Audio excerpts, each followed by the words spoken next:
ශ්‍රී ලංකා ද්වීපයේ හදවත බදු වූ තැනක දැවැන්ත පර්වතයක් අහසට ඇසවී තිබේ. පර්වත රාජධානිය ඉදිවන්නට පෙර ඒ හුදෙක් රජෙකු වෙනතුරු බලා සිටි ඝන වනාන්තරයෙන් වැසුණු කළු ගලක් පමණක් විය. කාශ්‍යප රජු තම පියා මරා රාජ්‍යත්වය පැහැරගත් පාපයන්ගෙන් පීඩා විඳි මිනිසෙක්. සැකය සහ බිය නිරන්තරයෙන් ඔහුගේ මනස පීඩාවට පත් කළේය. තම සොයුරු මුගලන්ගේ සීනාවට කිසිසේත් ළඟා විය නොහැකි ලෙස බලකොටුවක් තැනීමට ඔහුට අවශ්‍ය විය. තම රාජධානිය ගොඩනැගීමට මෙතෙක් වනේ සෙගව පිහිටි පක්ෂි ශෛල පර්වතය තෝරා ගන්නා ලදී. එය සැබවින්ම කල නොහැක්කක් බඳු වූ කාර්යයක් විය.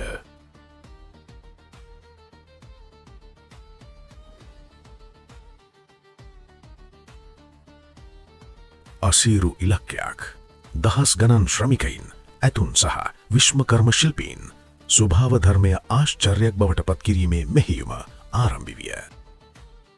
දියවුයන් මුළු ලොවමම විත කළ ජල තාක්ෂණයක්. ගුරුත්වාකර්ෂණයෙන් පමණක් ක්‍රියාත්මක වන ජලමල් මෙහි නිර්මාණය විය. පොළව යටින් දිවෙන පීඩන කුටි සහ නල පද්ධති ජාලය වියලි කාලයේදී පවා ජලය නොකඩවා ගලා ඒමට සලස්වන ලදී.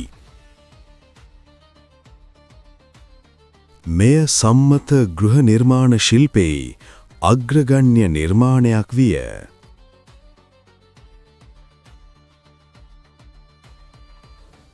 කැටපත් පවුර, හුණු බිත්තර සුදුමදය සහ මීටිවලින් උපදමා කෙනෙකුට තම ප්‍රතිබිම්බය දැකගත හැකිවන ලෙස එය නිර්මාණය කර තිබුණා.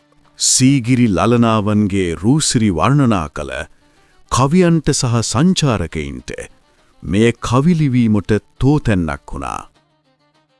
සීගිරි අප්සරාවන් ස්වභාවික වර්ණයෙන් හැඩගැන්වුණු මෙම දිව්‍යාංගනාවන් රජුගේ කලාකාමීත්වය මනාව නිරාපුනේ කළා. උඩබම්බු ආධාරයෙන් අඩි 100 ගණනක් ඉහළ ආසේ එල්ලී සිටි සිත්තරුන් තම ජීවිත පරදුවට තබා මෙම සොඳුරු සිතුවම් නිර්මාණය කළා. රන් ආලේපිත ගාම්භීර සිංහ දොරටුව අහස් මාලිගාවට පිවිසුම විවර කළා.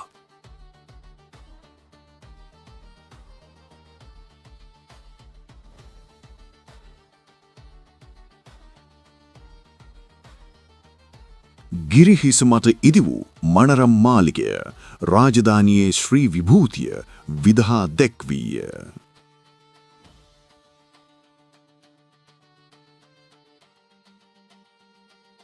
කාශ්‍යප රජු ආලකමන්දාවේ විසු ධනයට අධිපති කුවේරමෙන් අහස් මාලිගාවේ තම බිසෝවරුන් සමග සුකෝක බොහෝගීව හුදෙකලා වුණා.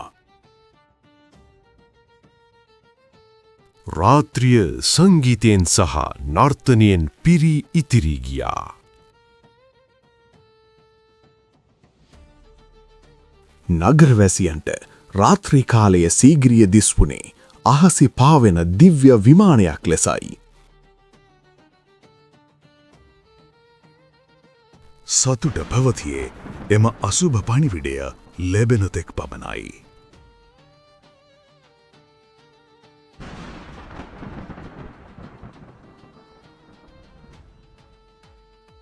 මුගලන් කුමරු උරුමය නැවත ලබා ගැනීම සඳහා සේනාවක් සමග සටනට පැමිණ තිබුණා.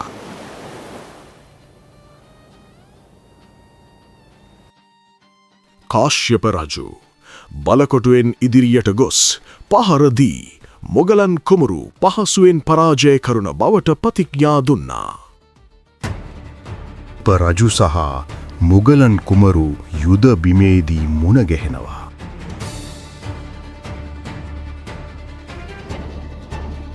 දෙපිරිසේම යුද ශක්තිය සමාන වෙද්දී දරුණු සටනක් සිදුවනවා.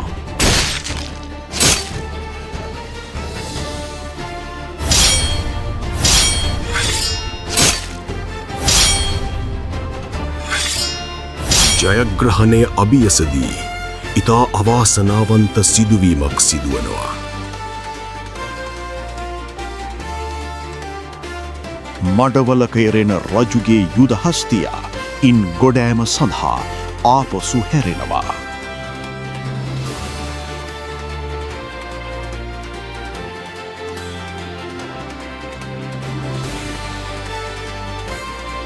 රජු සටන අතහැර පලායන බව සිතූ සෙබළුන් යුද්ධේ නවතා පසු බසිනවා. යුදබිමේ තනිවන කාශ්‍යප රජතුමා සතුරාට යටත් නොවී සිය අසිපතින් ගෙලසිඳගන්නවා.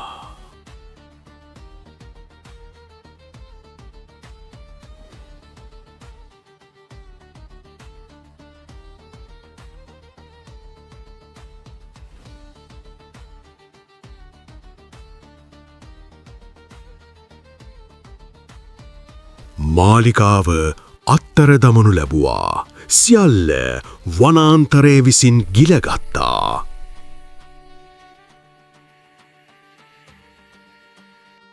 සියවස් ගණනක් ගෙවී ගියා. දැව නිර්මාණ දිරාපත් වුණා. ඉතිරි වූයේ අතීත ශ්‍රී විභූතිය පෙන්වන කළුගල් සහ ගඩොල් පමණයි. අද ලොවපුරා සංචාරකීන් මේ පියගැටපෙළ නගිනවා. එක් මිනිසකුගේ අසීමිත අභිලාෂය ගැන ඔවුන් මවිත වෙනවා. සීගිරි අප්සරාවන් තවමත් මද සිනා නගනවා.